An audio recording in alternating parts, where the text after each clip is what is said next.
Organized labor today staged a walkout of negotiation meeting with the federal government over minimum wage, and the organized labor has rejected the federal government's offer, which is a major issue for conversation tonight on the program. Plus, we'll be taking you also to Rivers State, where we'll be putting some spotlight on the politics after 5 more commissioners exit Governor Fubara's cabinet. And Senator Magnus has pledged his support for the FCT Minister, Wike.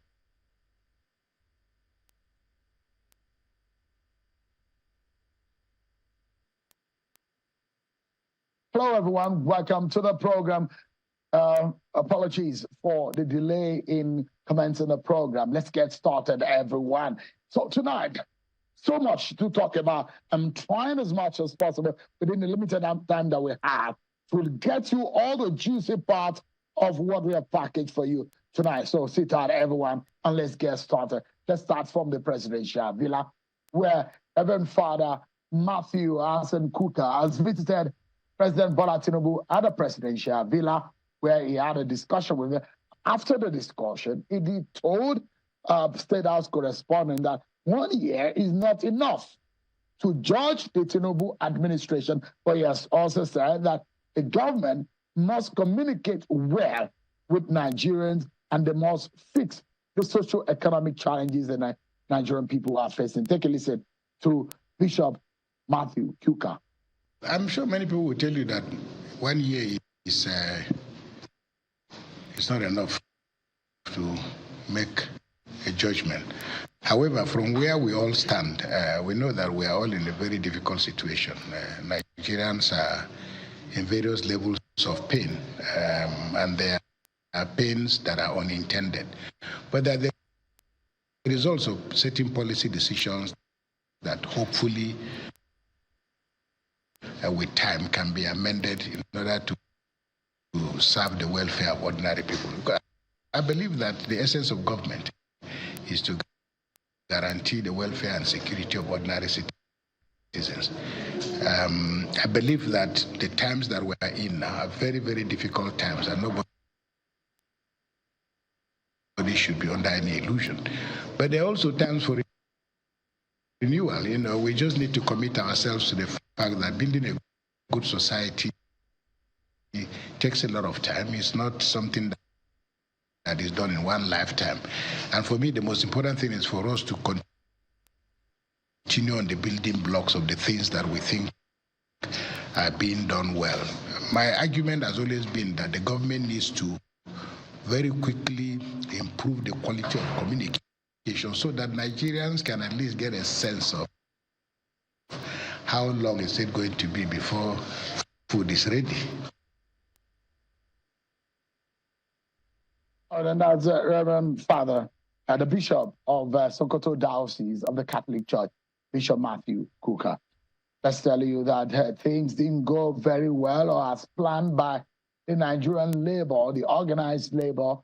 After their meeting today, the labor unions and their leaders take a workout of the federal government negotiation on the standard minimum wage for the Nigerian workers. The organized labor was angered by the 48,000 proposal by the federal government as the national minimum wage.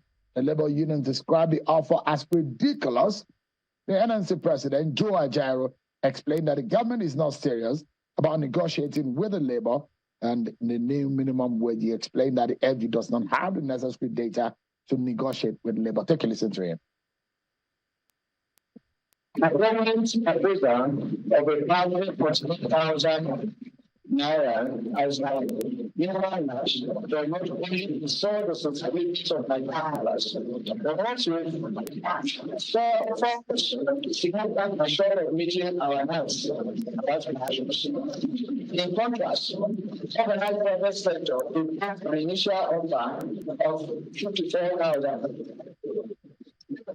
It is worth noting that even by these workers in the private sector, 678,000 naira.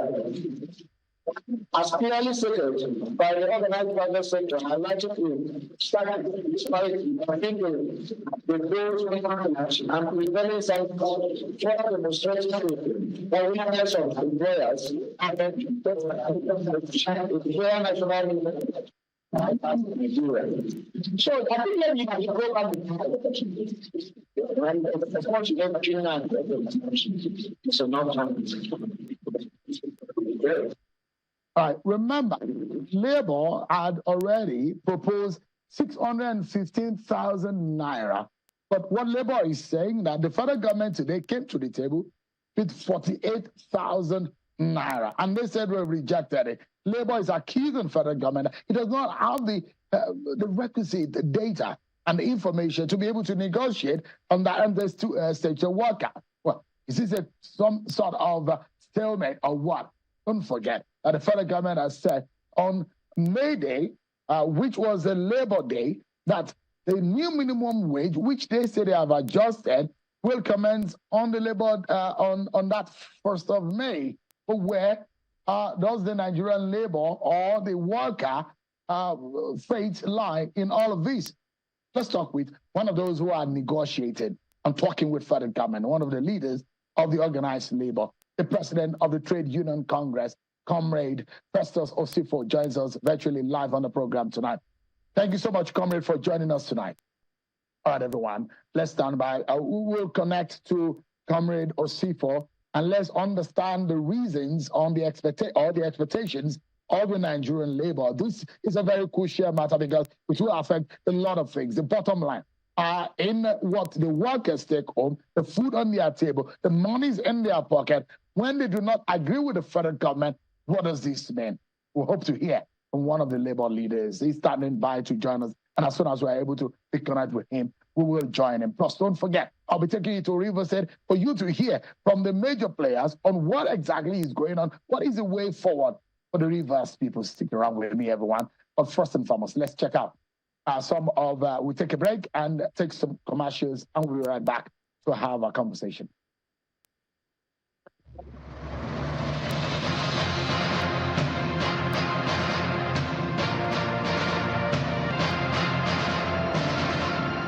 President Bola Tinubu today reassured investors in the energy sector of his administration's resolve to further enhance the business environment and ensure investment convenience. The president gave the assurance at the inauguration of 3 projects, which are the expanded AHL gas processing plant, the Ano gas processing plant, and the 23.3 kilometers Ano to Obiafo Obricom Oben custody transfer metering station gas pipeline. At the virtual inauguration of the projects at the State House, the president also assured citizens that his administration is stepping up its coordination of other landmark projects and initiatives that will ensure the earliest realization of gas-fueled prosperity in the country. The Economic and Financial Crimes Commission has arraigned the former governor of the Central Bank, Mr. Gordon Emefiele, for printing naira notes at an allegedly high cost. Mr. Emefiele was arraigned before Justice Mary Ann Aneni of the Federal Capital Territory High Court on a 4-count charge for allegedly printing 648 million naira at the cost of 18.9 billion naira. He pleaded not guilty to the 4-count charge when it was read to him. The chairman of the Independent National Electoral Commission, INEC, today met media executives in Abuja. The meeting is a continuation of a series of consultative engagements scheduled ahead of the Edo and Ondo state elections. The INEC chairman at today's meeting called for the support of the media to help with the mobilization of the electorate for the September and November exercise in Edo and Ondo states respectively. The INEC chairman also announced vacancies in some states and federal constituencies as a result of death and resignation. The states are Rivers, Kano, Kaduna and Jigawa states. A coalition of youth comprising the Arewa Political Vanguard and Tinubu Youth Network occupied the headquarters of the EFCC to task the anti-graft agency to probe the former governor of Zamfara State, Mr. Bello Matawalle. This is the 3rd time in the last 1 month that the groups will besiege the headquarters of the anti-graft agency. This time around, the protesters are querying the EFCC for refusing to continue with the investigations that it started, despite several petitions and protests to the headquarters. Yobe State Independent Electoral Electoral Commission has adjusted the earlier scheduled local government council elections by 2 weeks.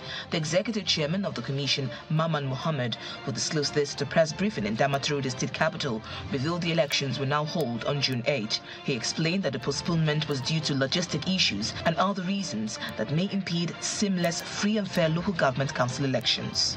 The Senate has asked President Bola Tinubu to kickstart advocacy for full autonomy of local governments in the country to curb insecurity, rural-urban migration, decaying infrastructure, and widespread unemployment. The upper chamber also asked the president to convene a national dialogue involving governors, state legislatures, local government officials, civil society organizations, and community leaders to discuss the roadmap towards achieving full local government autonomy. The newly appointed Director General of the Association of Local Governments of Nigeria, ALGON, Mr. Itiako Ikpopo, is calling on government at all levels to strive towards entrenching effective community policing by empowering local vigilantes. At a major news conference in Abuja, Mr. Ikpopo explains that local vigilantes are closer to the people at the grassroots and know the nooks and crannies of the environment better than other security agencies. And 2 members of the Abia State House of Assembly have dumped the Young Progressives Party for the ruling Labour Party in the state. The lawmakers include Honorable Iheanacho Nwogu, representing Osisioma North State Constituency, and Honorable Fine Ahuama, representing Osisioma South State Constituency. Speaking while receiving the new entrants into the Labour Party at Abia State Government House, the Governor, Dr. Oti, promised that his party will provide a level playing ground for all, urging the lawmakers to work towards emptying the entire people of Osisioma Local Government Council area into the party for greater democratic dividends.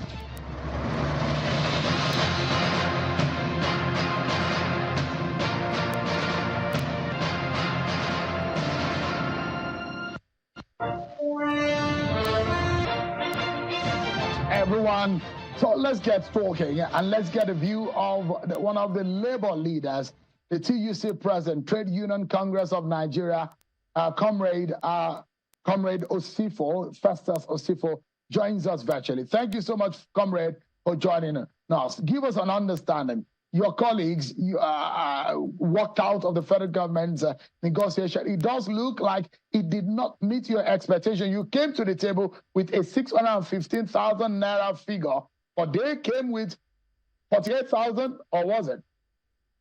Yes. Good evening, Sheon, and good evening to your viewers. Good evening, Nigerians. Actually, what happened was that we went to the meeting today. If you could remember, just after the last meeting that we had, we sent a proposal to federal government. That proposal was about 615,000 naira. Like as I have said in your studio before, are we expecting for government to match our 615,000 naira realistically? For us, it is a no. But when you are negotiating, you come to the table with your best case scenario. With some markup on it. So that was what we did. So after that submission, we have not had any meeting up till today. So in the meeting of today, we now made a presentation from the organized labor justifying what we have submitted. So from the government angle, they also made a submission from their angle that what they could offer is 48,000 naira.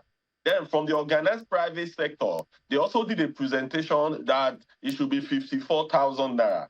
So we asked some salient questions. Okay, just to first of all add that in the organized private sector presentation, they actually added that the least paid worker today, averagely, is around 78,000 naira for the organized private sector. So for us, we now said, okay, if that is the case, then why are you not starting from there? If realistically today, what is obtainable in your end from your own presentation is about 78,000 naira. So that should be the minimum you should start from. Then we will not start negotiating from there. We also told government, federal government, first, that how did you come to this 48,000 naira? Can you give us a breakdown? Supported by data, supported by the reality of today, looking at where we are today in terms of inflation. So somebody that earns 48,000 naira, kindly tell us, how do you want this person to spend the money? Show us how much is it to pay for food. Show us how much is it to pay for transportation. Give us the breakdown that's going to pay for his child or his children's school fees. So give us this breakdown. Let us understand the rationale behind your 48,000 naira. Because on the part of labor, we came with the breakdown. So we asked government to give us that breakdown, so they couldn't give us the breakdown. It's against that backdrop that we felt that they were not prepared and that they were not ready. That was why we walked out from the negotiation meeting. All right. So what is the way forward now? Because we understand that Labour has given federal government an ultimatum. In that ultimatum, we understand that there is a threat for a showdown. Is that the way forward for Labour? Yes, Sheung, you recognize that we are pressure group.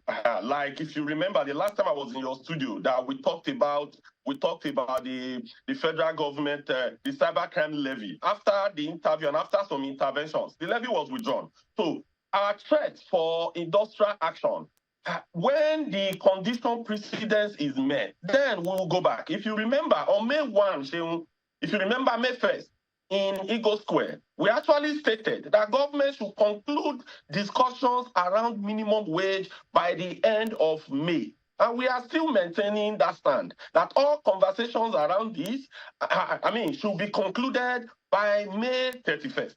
As pressure group, Sheung, like as we have always said, that we have a toolbox. In our toolbox, we have conversations, we have meetings, we have strike, we have picketing. They are all in the toolbox.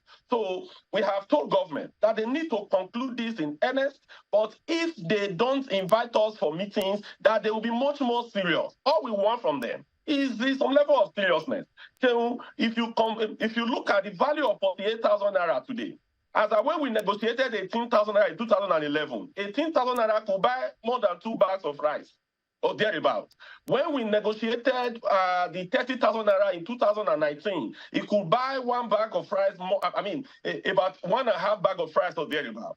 So 48,000 naira today cannot buy a bag of rice. So how can a man survive with 48,000 naira? So for us, we are not fixated about 615,000 naira, but all we are saying is that is our initial demand. But let government be serious. Let's look at the data. We are organizations driven by data and driven by information. So government must come, sit down, prepare, bring the necessary data, and we look at how can a man survive.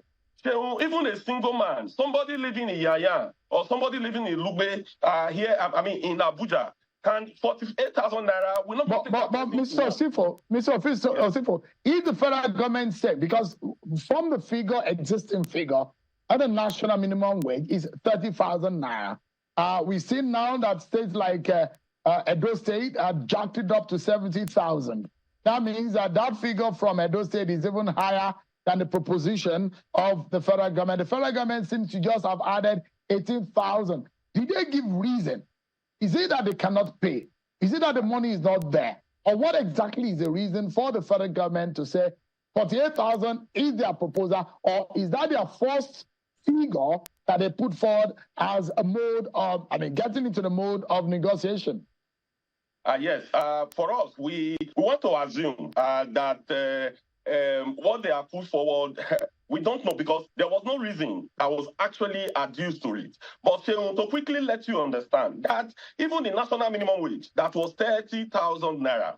If you could remember, before President Muhammadu Buhari left, he added about 40% to it. So when that happened, if you factor in 40% into 30,000 naira, that will give you about 42,000 naira. So what that means is that before President Muhammadu Buhari left, the least person in federal ministry was only earning 42,000 naira. If you now factor that, the current minimum, the wage award that was given of 35,000 naira, if you factor in that 35,000 naira, 35,000 plus 42,000 naira is going to give us 77,000 naira.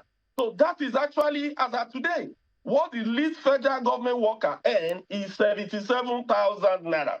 So the question that we now ask is that if the least federal government worker today is earning 77,000 naira, because 42 plus 35 is 77. So if he's earning 77,000 naira, why are you now coming to present 48,000 naira? It does not just make any sense. So but what would you say is the way forward now? Because if you walked out of that negotiation, are they fixed another meeting? Yes, for us, the way forward for us is for all parties to come to the table and be much more serious. And these negotiations is a science, and it's also an art. Negotiations are driven by data. They are not driven by sentiments. They are not driven by emotions. So 48,000 naira today, if you convert it to dollars, you will see how abysmal it is. So for us, we must convene a meeting, and in that meeting, there must be data. Your position must be supported by data. You must come in and do the breakdown and tell us, how will this amount that you are proposing take an average Nigerian home? So that is actually our cross for this conversation, Shehu. So, but now you gave the federal government to the end of the month. If they do not comply or they do not meet up with your expectation, what will happen?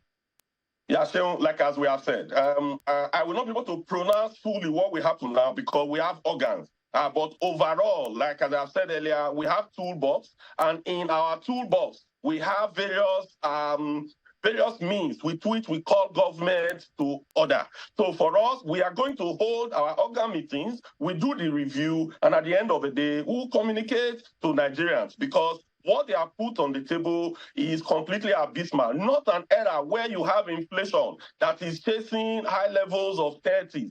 No, this cannot solve our plight and our problems today. With this level of challenges and with this level of difficulties that an average Nigerian is passing through. So government must be serious. Let's come to the table, come with your data, come with superior argument, then we have those conversations on how to move forward.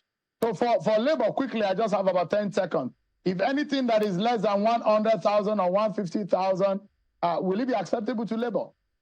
I will not be able to state it categorically, but say 100,000 naira is even less than what? It's even less than it.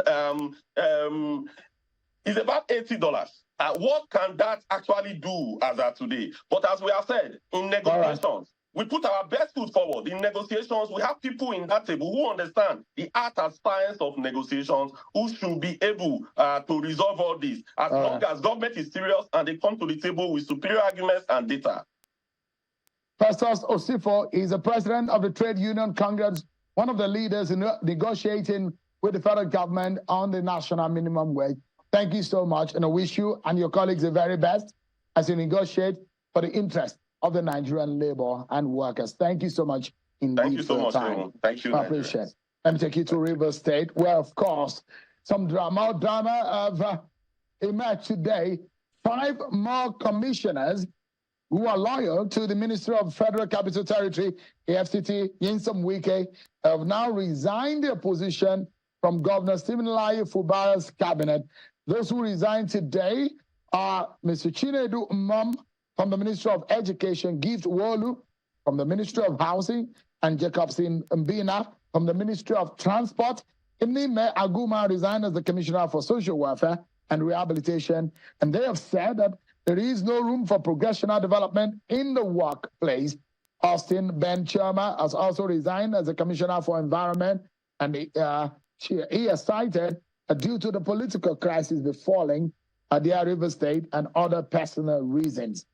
But earlier today, the SDP governorship candidate in River State in the 2023 elections, Senator Magnus Abe, have come to town in a press conference. He's pledged his loyalty and his allegiance to the former governor of River State, Mr. Nyesom Wike. Let me allow you to listen to what he said earlier today.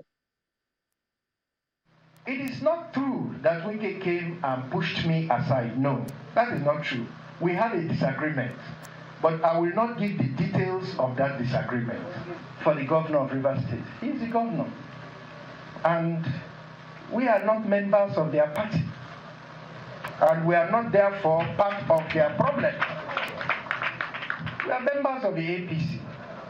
But the 27 House of Assembly members are members of the APC. And so they are our own. We must defend them. We cannot say because they decamped from PDP, they are a different APC from our own. That is not how party politics works. I decamped to APC from PDP on national television. On national television, 11 of us, including Senator Ake, we defected to APC on national to Yes, we defected to APC on national television. We didn't lose our seat. So we cannot come here today and begin to support people saying that people should lose their seats because they decamped to our party. We will not do that. Thank you so much, everyone, for staying with us. Senator Magnus Abe is with us. He joins us now virtually. Thank you so much, Senator, for joining us.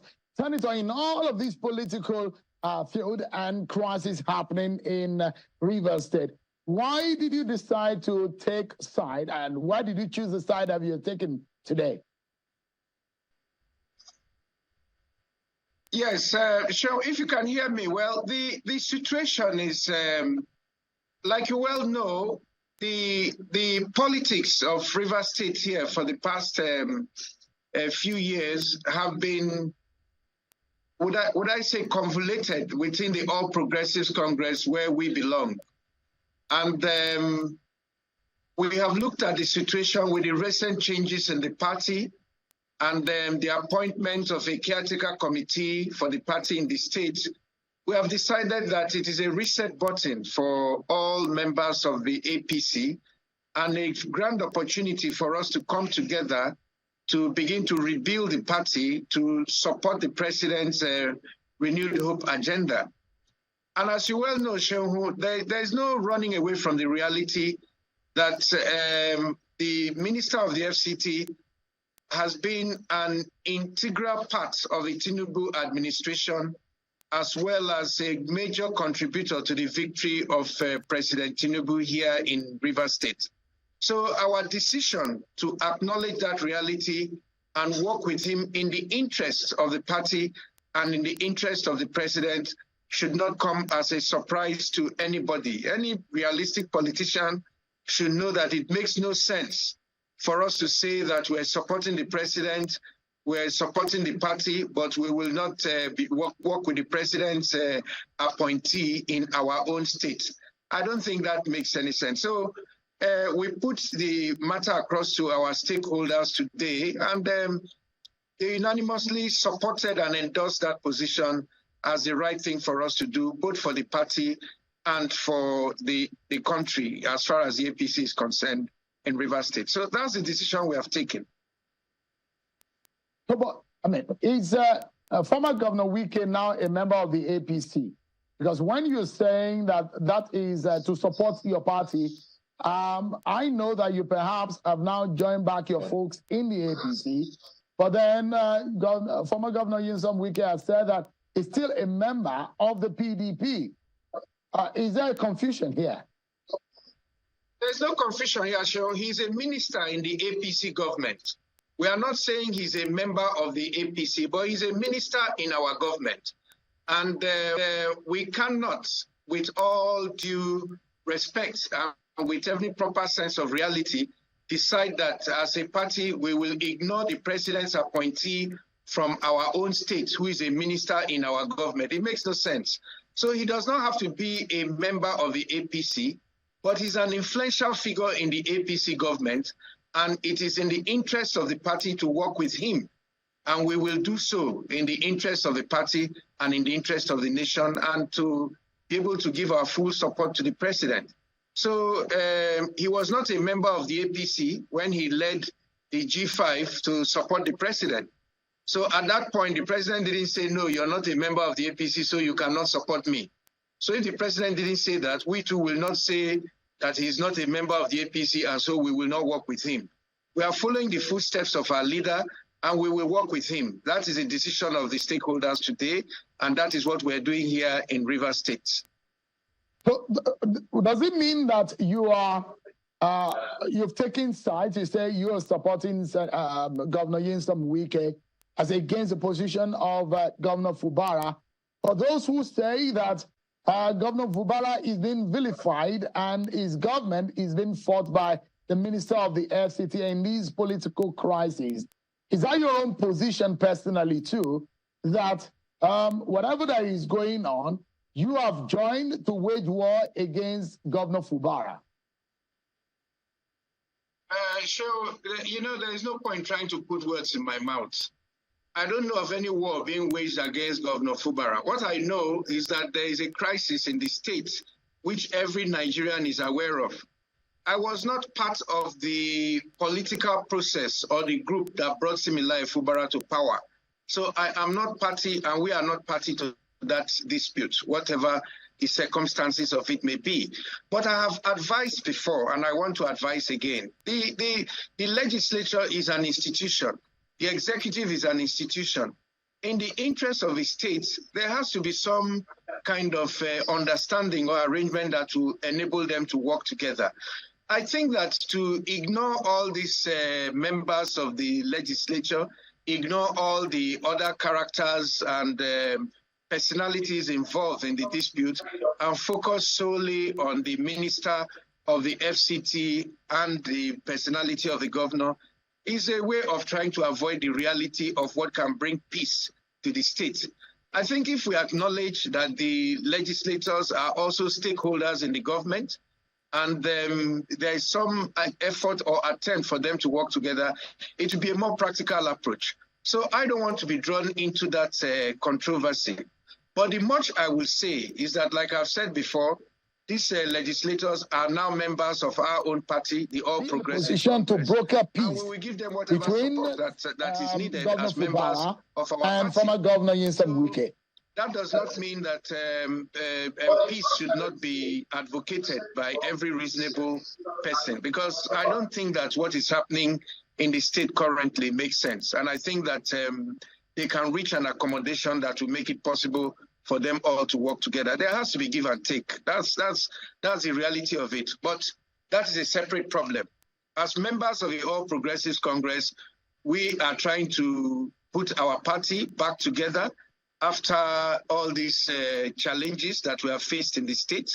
And we feel that the presence of our relationship with the Minister of the FCT as a minister in the APC government will help us in that process. And so we will lean on him where we need in order to get, and those others who have challenges, I would also advise them to do the needful so that people can work together and the state can have peace and we can move forward. But for us as a people who have own decision and it's been by the stakeholders, that's where we are. So, Senator, what really happened or what has changed? So, because you're also a leader, political leader in Rivers State, and you've shown that you have spoken about your differences with Mr. Nyesom Wike. Is this in the interest of yourself or the interest of you obeying what the president? Is it the president that has forced your hand to work with Mr. Nyesom Wike? That's why you have pledged your allegiance or your support for him. Sure, you know, I'm a politician, and politics is not a solo sport. It is a team sport. You play with others, and you have the interests of others, and you take them into consideration. I cannot do politics alone on my own in Nigeria. We have always tied our politics to Asiwaju Ahmed Bola Tinubu, and everybody in Nigeria is aware of that. So in politics, your leader takes a position, you take the position of your leader and you follow through with it.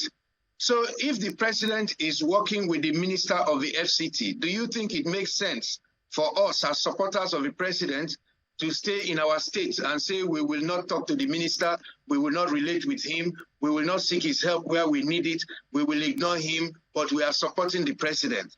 I don't think that that is a reasonable position for even if that position is wrong, would you still follow? And even if it's against your own personal ideology?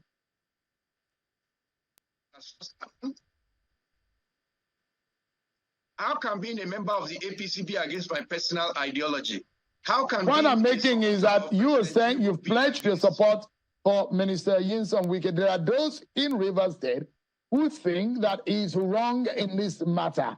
And they have been able to put forward their argument of how, those who have taken side to say or Governor Fubara is being vilified by Mr. Nyesom Wike. And I'm asking you that even if you support, I mean, you're throwing your support behind Mr. Nyesom Wike, and I'm asking that giving him your support, does it mean that you can willfully give your support to him, even if he's wrong and if he's against your own personal ideology, just because of Asiwaju Bola Tinubu? I don't see what would be against my personal ideology. I was one of those who worked assiduously to bring Wike and Tinubu together. You can confirm that from anybody in this country. I was one of those who promoted that idea. I worked very hard to see that they work together. So them working together has benefited us as members of the Asiwaju team, and we cannot now turn around to say it is against our ideology. People have their own differences, and it is not my responsibility to delve into issues that are not directly on my plate.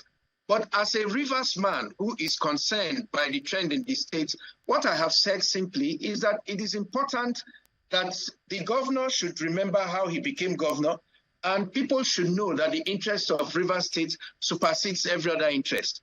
I have called on the minister and other stakeholders in the dispute. I think it is wrong to focus on one person when there are interests of so many other people that are involved. The governor is there, the House of Assembly is there. If they resolve their differences and see how they can work together, we can move forward, even if the minister is not part of it. But for us, as members of the All Progressives Congress, I appreciate and I wish the Rivers people and Rivers State the very best and peace in this period. Thank you so much indeed for talking to us tonight on the program. Thank you very much, Shehu. Thank you for having us. Thank you. Yeah. Let's flip the page now and hear perhaps some other opinion in this Rivers matter. I'm now being joined by yet another senator from Rivers State, a former federal lawmaker, Senator Lee member, who joins us live from Port Harcourt. Thank you so much. Goodness, we will be able to get across to you at last. It's been a tough battle to do that tonight. But quickly, within the next few minutes that we have left on the program, Senator, what is your view on what is happening? You heard what Senator Magnus Abe said. You heard what is happening. Those who have resigned from the cabinet today, how do you assess what is going on in the administration and government of Rivers State? Senator, can you hear me? I'm asking for your own assessment. As a leader, political leader in Rivers State, what do you make of what is going on? What is going on is simply a situation so difficult to be able to get the communication. I wish we can hear the side of Senator Lee, member, who, of course, not sure, I don't know what his views are.